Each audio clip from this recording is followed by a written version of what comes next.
It's November the 8th, 2011. This is 508, a show about Worcester. Today we're here at City Hall as people are heading out after this. Nicole Pastelhai and Tracy Novick and Bill Coleman and Brendan Milligan.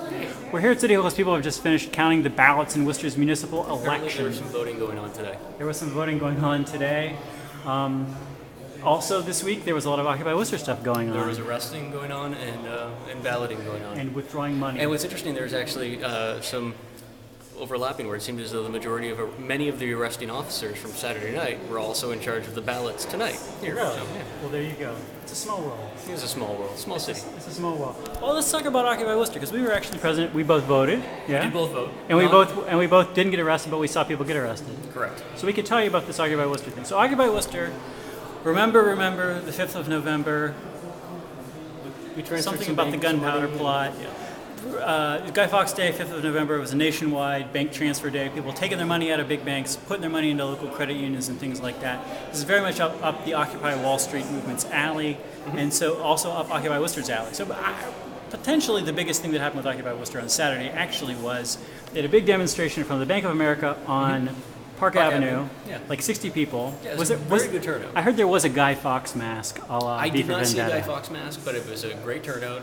And from what I gather, there was a relatively significant number of people who were closing accounts. Bank of America clearly took notice. They had one police officer from the Worcester Police Department working a detail there, but they also had a number of armed private security that were there.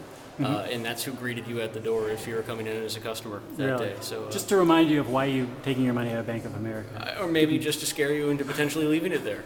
Who knows? But so there you go. So this was a productive use of Occupy's time. I think it's important for anyone who says that these folks aren't actually making any sort of impact or doing anything meaningful. I think when a private organization like a bank feels it's necessary to hire armed security to keep people from closing their bank accounts, I find it hard to argue that that's nothing. There you go. So the other thing that happened on the 5th then was people marched from Bank of America to City Hall. They had their traditional General Assembly behind the city. I'm so tired. It's behind City Hall. They decided we're going to try. How many times did you vote today? I only voted once today. Okay. All right. They decided, how many times did I sleep today? None. This week, not too many.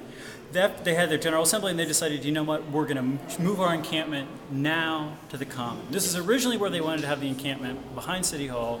They ended up, the first night that they were going to do it, the police talked them out of it and said, we're going to arrest you here, but you could go to this state park at the edge of the city.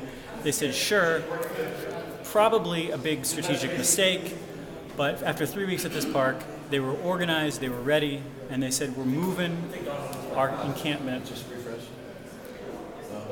That's what you're saying? Hi, Brad. They moved their encampment. They said, we're going to move our encampment to City Hall. We're going to move our encampment to the Common.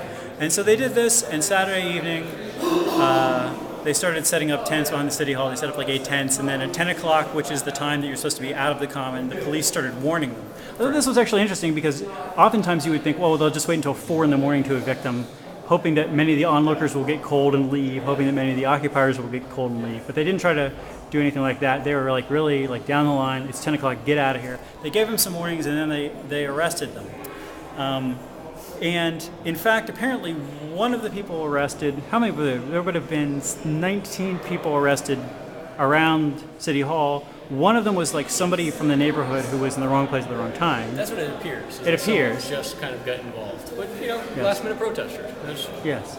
And one of them was a legal observer from Occupy Worcester. This is one of these guys like wears a green cap, not trying to get in trouble, just there to like take notes in case there's an incident. Did you read the story on that? He was writing down the numbers of police cars is all I know. I have not talked to him about what exactly happened. So then the people who were left, and there were like a lot of people watching these arrests, because there's like people coming out of bars and just coming out of the woodwork from downtown to like watch this. But then people went away, and there were about 60 people there supporting the people who had been arrested. They did a march down to the police station, which isn't far from the Common, and people started off by marching in the street. And there are unpermitted marches in the street in Worcester of certainly a mile on a regular basis, and it's never really a problem. Occasionally a police car will go to escort people. Generally not a problem. We had a march of a couple hundred people against the Iraq War years ago.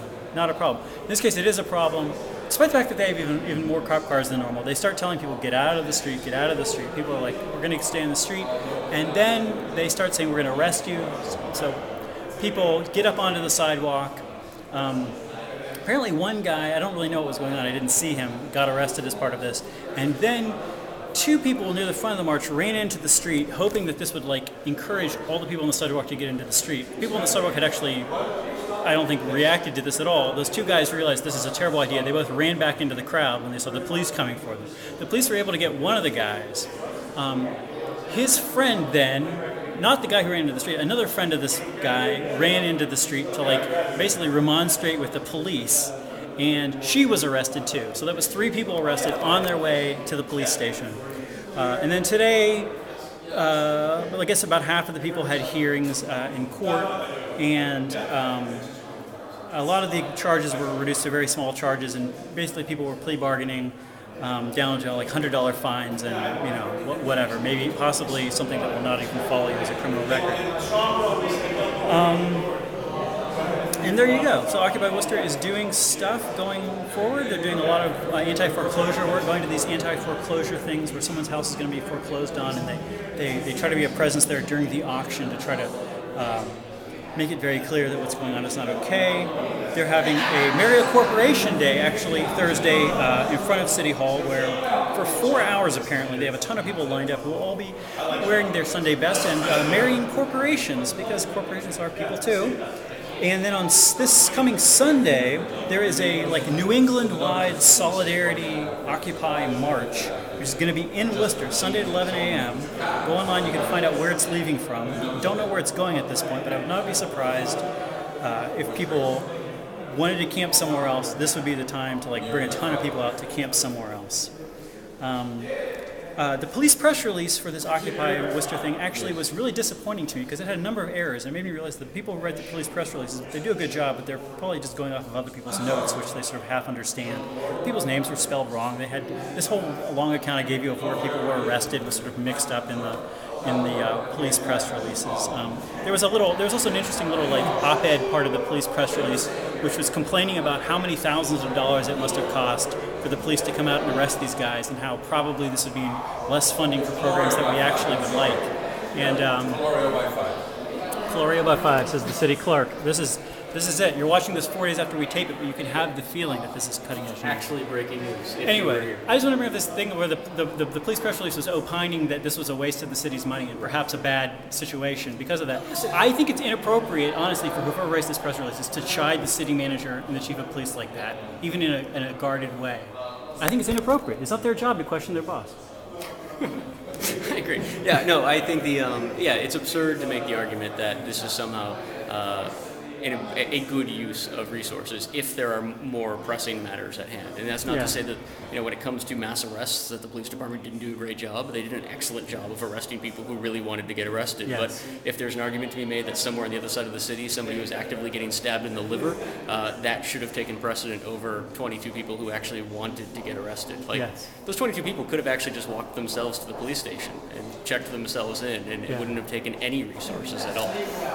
I'm generally sympathetic to the idea of reducing waste, but it was just funny that they're digging up the common again, putting some crap in there. The last time they spent whatever it was, $100,000. Those tents might have actually spruced it up a bit. They might have spruced it up. They put in $100,000 on just non-functioning skating rink a few years ago, and now people are going to complain about a couple $1,000s here. Really, come on, this is not where the money's being wasted. This actually reminds me whenever there was the big vote on whether or not the city should condemn Arizona's state immigration law, and there was a guy who was a Worcester resident who said he'd never been to any city council thing, but he was coming out there because he felt like this was not the business of the city council, and it was a waste of taxpayer money and a waste of their time. And my response to him was you should watch any city council meeting and ask you what minuscule percentage of that is not a waste of people's time. It's all about wasting time. Anyway, I do think it's inappropriate that they should get on the police.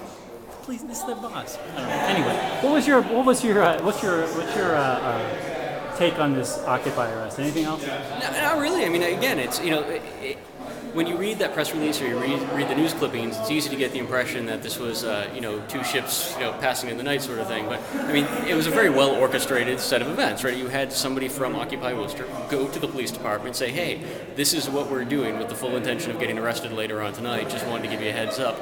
And the police department then obliging.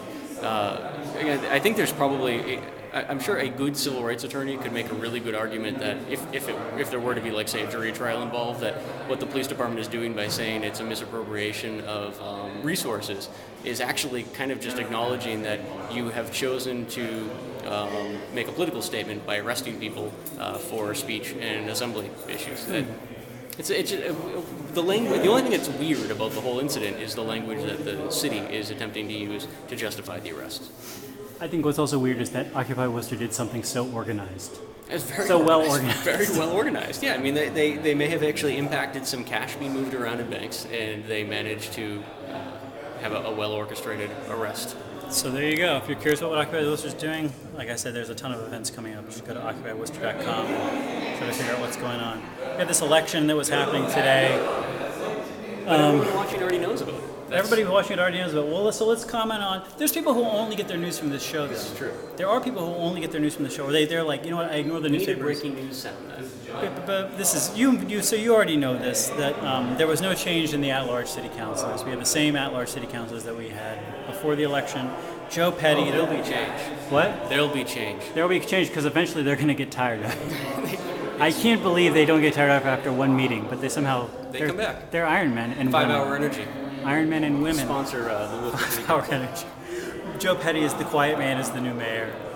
You know, I had a woman as I was walking to my polling place today. I think this is probably totally inappropriate, but as I was walking into the polling place, one of the voters who was walking out through the door, she passed me, said to me, "Don't forget Joe Petty." And I don't know if this I'll is, never forget Joe Petty. That doesn't necessarily. He mean I'm doesn't gonna make vote it. for him, He doesn't make it easy, Brendan. It's very hard to forget Joe Petty. No, it's very hard to. He is the quiet man, I know, and it's he's true. the average Joe. So now we have an average Joe mayor. So we'll see if anything comes from this. Probably How not. long before a lawsuit from the restaurant? What restaurant? Not your average Joe's. You think they're gonna go after him? I Trade think some they're kind of gonna have to go trademark after him. thing? It's too big now. That was easy when you're just an at-large councilor. You're mayor of the second largest city in New England. Even if it's the second largest city in New England by some misappropriation of geography, it's still an important thing. Yeah, I would expect a lawsuit. He's got a good legal team though now as the mayor. So good point. We'll see. In the district races, District 1, which was two challengers running, Tony Economou squeaked it out over Virginia Ryan. It was actual squeaking. Actual squeaking. You know, it's funny, because of this Occupy Worcester stuff, I've been talking to anti-foreclosure people more often than in the past, and people have been really mad about Tony Economou as a realtor, his role in kind of sketchy foreclosure-related things. It'll be interesting to see, like, if they didn't vilify him too much, I But don't that's think, all. during the campaign. The District 1 is Worcester's 1%. So they actually encourage sketchy foreclosure activity. Well, they don't. So that's the interesting thing, though, is that they don't really, because it's just a squeak. It's just basically a tie. It's just basically a tie. This isn't like a great validation of Tony Economou. In District 2, Councillor Palpatine, running unopposed, continues to his reign. In District 3, Is it a reign of terror or just a general reign? his whatever you want to call it. Okay. In District 3, George Russell beat Arthur Ellis. Again, this is a race I don't know anything about. Do you know how you call this race? How? What do we know about George Russell? He's a realtor. Sure. People have been seeing his lawn signs for the last 10 years without even realizing it. It had nothing to do with this election cycle. He's been running for this seat for at least 10 years. You know, now that we have the results and we know who won, we can tell. make all this up. Yeah. Well, we can tell anecdotes that will prove our point. So here's my George Russell anecdote. Today I was talking to a friend of mine who lives in District 3, and he mentioned he had voted. And I said, "Oh, District 3, you have a challenger there. This city council race between two challengers because the incumbent decided not to run for re-election. I have no idea what's going on in that race. Who did you vote for?" He said, "George Russell." I said, "And why is that?" And he said, "I haven't actually been following the race either. I have no idea who he is." He said, "But this morning, someone, an actual human being, not a robocall, from George Russell, called me up and encouraged me to vote. So when I was in the polling place voting for people I actually cared about, I came to them and I said, why not?" Why not? There you go. It's better than my story. What else? District 4, ding dong, as they say, Barbara Haller is no longer the city councilor. This is like a Moby Dick situation, I'm telling you. Maybe that's the better story to frame it as. Sarai Rivera comes in and does fantastic job I'm actually beating the longtime incumbent I and am hard shocked campaigner. that it was almost 20 points, if not a larger 20-point spread between the two. Yeah, That is yeah. really, really impressive for not just an incumbent, but a well-liked incumbent who has a pretty solid base. Yeah. But the base isn't just solid because, well-liked. It's because the district has such poor voter turnout. And from what everybody has been saying around here tonight is that there was a huge turnout in District 4 relative to past elections. Yeah, they ran a fantastic campaign. I mean, I say Moby Dick because like people have been gunning for Barbara Haller so hard for so many years. Like I'm sure Kevin Kassan wakes up in a cold sweat sometimes thinking about Barbara Haller, and it's like Moby Dick if Ahab finally. Does he take a shower after Finally! he wakes up in that cold sweat, or I does don't he just know. go right back to bed? Kevin Kassan, longtime 508 panelist, might be on the show to talk about that in a couple. Not today. He's not down here today. He's having his party wherever today.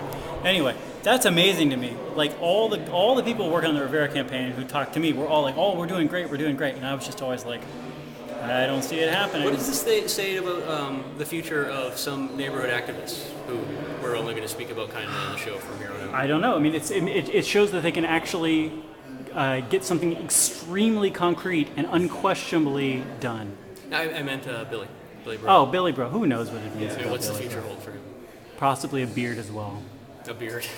Possibly Beard's more closer. facial hair. I don't know what it means for Billy Bro. I mean, Billy Bro was extremely aligned to Barbara Haller, especially on many of his things that I disagree with him about most. I would assume that Billy Bro, being a very effective neighborhood activist, will find a way to work with Soraya. Do we have any other districts in the city of Worcester? Well, I got to tell you an anecdote about the Barbara Haller race. Okay.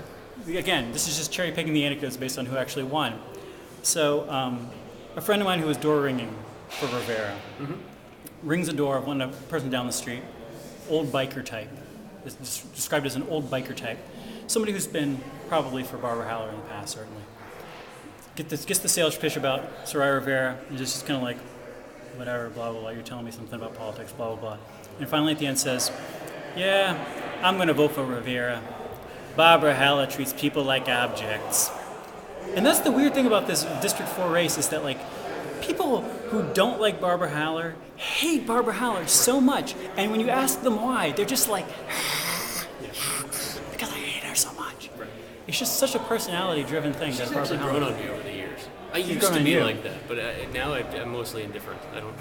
I don't know. I had really emotionally distanced myself from District 4, especially since moving out of the district. And physically distance yourself. When I That helps physically as distanced well. myself, I emotionally distanced myself, and I basically resigned myself that Barbara Haller would be their person forever. I don't know. This is exciting. But that's a great segue into the next district numerically. We're going to have Bill Eddy to kick around for 2 more years. Bill Eddy beat James Kalogeropoulos by 17%. It's a big win. We win either way, Brendan. Just like his sign.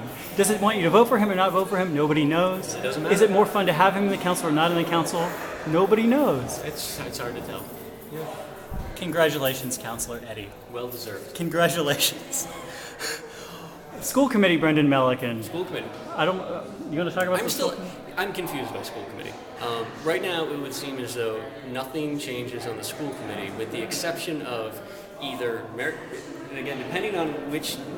No, it seems to depend. Hold on, because this is every time the city clerk has walked by, he's told me that either Mary Mullaney won by 5 votes or that Donna Colorio won by 5 votes. And I've seen him now 6 times, and he's given me roughly that same number of different answers. So, to be honest with you, I'm going to find out what the makeup of the school committee is right as everybody watching the show is watching the show. So we know that this is kind of like fun alternate history though, right? Because like we see who wins by 100 votes, and we're like, well, of course they were going to win. There are 5 votes. But this is like 5 votes. But we can say They were counted by hand. So if Mary Mullaney wins, Nothing changes. Nothing changes. Everybody's still on the school committee, except that there's probably going to be a recount. Because Donna Colorio, Tea Party person, Right. these guys are super focused on voting irregularities, and Right. a 5-vote win is enough that They are. people are going to work on it. Bill Coleman, Hey, how are you? thanks for being on the show again. I'm sorry you didn't win. That's okay. I voted for you. What did you think of? How did you feel about the results today? Low voter turnout. Low voter turnout. Same old same. Same old Anything same. over 32% brings out new people. The question we have to ask ourselves is, okay, everybody who turned out to vote supported what was there in Yes. existence. They said, hey, I'm happy, blah, blah, blah. Yeah. What do we do to put a fire into the new people? My suggestion is this. We go back to 1991, Okay. where we had an election ballot that asked people to support term limits. It passed 3-1. Okay. It was a mandate of the people to have the city council file a home rule petition, implement some form of term limits. They didn't do it. They didn't do it. Otherwise, we can go like Cambridge does. They go to something called proportional representation. Worcester used to do it before, but it was a paper ballot system. Okay. And now Cambridge does it electronically, and you actually rate the people that you are voting for. Yes. You know, your first choice, second choice, third choice. Gives a better chance for people to have some change. But term limits would work if we had, you know, you serve 2 terms, take off a term, then you come back. Is that a charter change thing to have term That's limits? a charter change. All right. Let me ask you this, Bill. Now that we have had this non-binding ballot question, I honestly didn't even check the results last time I It looked. It was didn't- kind of close. it lost. It lost. But It lost. the very fact that it was there, and it was there at the request of the council, Right. does that mean that we should all be showing up next Tuesday to demand that on next year's or the next local election cycle that we have a referendum question on strong mayor or any other form of charter change or No. charter review? Well, I think what has to happen now is if we want charter change, then we're going to have to go out and collect the 15,000 Well, that's signatures. always been the case. Here it seems as though the council is willing to take up a charter change issue when it's there, when it serves their purpose. And I'm just And it's wondering, non-binding. does that mean that we should be seeing some sort of action, or at least demanding some sort of action on their part? Well, we can't because it was a non-binding effort. They were just taking a survey question. The reality is, if we can get 8 people to organize 8 sections of the city, and collect 8,000 signatures from each, well, no, not even 8,000, 2,000 signatures from 8 sections of the city. We're a city of 7 hills, but we can create that 8 section. We can get a binding question on the ballot that would create a charter commission. And then if we get the right people on that charter commission, we could have whatever we want. And then, You know who's talking about charter change today, funnily enough? Occupy Worcester. yeah. That was a big part of their meeting today, was charter change. Charter. We got to do something to stimulate people to get involved. Most people bowed out and said it's not worth it. Yeah. It's not, not An happening. uphill battle if there's an uphill battle. Well, when you work with now this council is going to come back with a serious pair of bullions. Okay. Which basically says whatever you want, whatever you think you can negotiate, you can. They're in for 2 years. Right, We right. threaten their existence. So there's going to be retaliation coming back from the existing council. So lowest voter tax rate, maybe not. Maybe we will, transition before 2 years within a single tax rate to attract more business because they have no retaliation. And God help it when the classification and reevaluation comes through because they set the tax rate after they've been reelected. Not a happy place to be. But anyway, those who came out to vote spoke. Government is run by those who show up. Yeah. So we used to have 75 polling places in Worcester. 75,000 people used to vote. That was in 1991 and 1996. And we cut down to we're at 50 now. So it's going to be interesting to see what happens. Me, I'm eternally optimistic. I will always encourage people to get involved in their government. But all government is local, and we're missing out on opportunities like you read about. Did you catch your raw number tonight of voters? No, I didn't get the number. I think the number was. I don't think it was 10%. No. I'm not sure though. All right. Well, thanks for But hey, coming. listen, thanks you guys. Always a pleasure. Listen, I got more Always. hits from Hawaii. My kids live out in Hawaii, and they were saying, "Hey, Dad, I was watching," and I was telling my friends to watch this. Everybody was. And this little machine here is incredible. I'm gonna get me one of those. You should do it. Thank you, Bill. Thank you, Bill.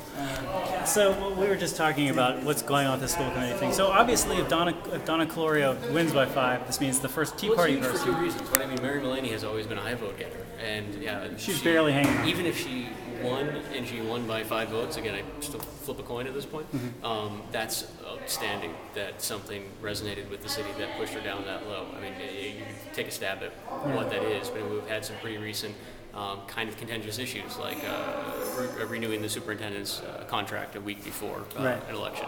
Who knows if that didn't actually work so well for Mary, who was arguably the strongest devotee of the superintendent when it came to renewing that contract. So Tracy Novick, our friend and frequent panelist on this show, when she was elected to the school committee 2 years ago, she squeaked it in, and as the 6th highest vote getter. This time she's the 5th highest vote getter. Yeah. Which is kind of interesting to me because she's done something that very few other politicians in the city have done, which is pick a set of issues that are controversial issues that her colleagues do not Some of them agree with her about it, and some of them don't. And she's been the point person for controversial issues. Right. We also not also issue controversial among the electorate, and she's taken a lot of hits for this, as well as being the subject of a relentless smear campaign from the In-City Times, criticizing everything from the way she dresses to which is who knows interesting. what. Where I mean, I don't know how deep into folks get for when it comes to election results, but watching those results come in, there was a marked difference in Just like the different precincts. when, say, District Went 4 different way. was reporting. Yeah. Tracy, you could argue, was one of the lowest vote getters Yeah. for the school committee. When the West Side, Burncoat area started reporting, Yeah. that changed drastically. Yeah. And that's partly to be expected. I mean, we still are a very divided city Right. in district to district, but that's something that I think is important that every candidate, not just every candidate keep their eye on, but the voters keep their eye on too. I mean, it's easy to scoff at District 4, right? But we just saw tonight saw what happens when District 4 gets its act together and starts registering new people, and they actually come out to vote. You have someone like Barbara Holler is now unemployed. I think if you can beat Barbara Howell, you can beat anybody. This is my message to the challengers out there. Yeah, and hopefully people down in District 4 notice what just happened and start showing out in larger numbers. There you go. I guess I wanted to say something about why you should vote. Here's my theory about why you should vote. Now that I'm a changed man now about voting. Mm-hmm. When you're voting, especially for these Worcester things, like you get to vote, for example, for 6 different people at most for city council at large. You can leave some blank spots in it. Yes. And my theory is that the political people in the city look at those blank spots. We have a few more minutes. They look at those blank spots, and if there's a ton of blank spots, like if 80% of the people voting for city council at large are leaving some blank spots on there, it makes people's imaginations say, other people can look at that and say, there is gold, a mine of gold there. Mm-hmm. Like, you can always say, oh, if all the Clark students voted for my candidate would win. It's impossible to get the Clark students to vote for you. This is someone who's actually in the polling booth with a pen in their hand, touching the paper. All you need them to do is touch the paper one time. That's a huge, untapped thing there. Do you think this is true? Do you think that going in and voting and leaving blank space, like if you only like one person, vote for one person, leave the rest of it blank, at least you're sending a message to the political people in the city, which is... I will happily admit to not taking advantage of every vote that was made available to me today. Although the guy who was in front of me in line did the exact opposite and tried to vote for 7 people for school committee, and that didn't work out so hot for him. So I guess there's different approaches in play. But yes, I mean, that's... casting no votes is probably one of the more important things that you can do, especially in a city where sometimes it's easy to feel as though not much is happening, not much is changing, and there aren't many ways to fix that. So for the people who get all of their news from 508, or at least watch it so that they know they hit the high points of the week, Occupy Worcester got a lot of people to pull their money out of Bank of America. They also got 22 people arrested, 21 of them Occupy Worcester people, and 1 of them a bystander. They're doing a bunch of events, including upcoming marches in Marriott Corporation, sort of satirical event. In the election, all of the at-large city councilors are the same. There's potentially a new school committee member, although it seems very close, and there may be a recount. There is one incumbent who was beat by challengers. There are 2 districts where the challengers beat the incumbent during the preliminary, or the incumbent didn't run. So we're going to have 3 new challengers. We have 3 new people on the city council. Tony Economou, George Russell, and Soraya Rivera will be tracking very closely. Potentially 1 new person on the school committee. That's what happened. End scene. End scene. From Worcester City Hall, I'm Michael Benedetti. This is Nicole Pasa sitting quietly, and Brendan Malikan. Brendan, do you have any final words for the people of Worcester? No, I'm kind of tired. I'm going to go home now.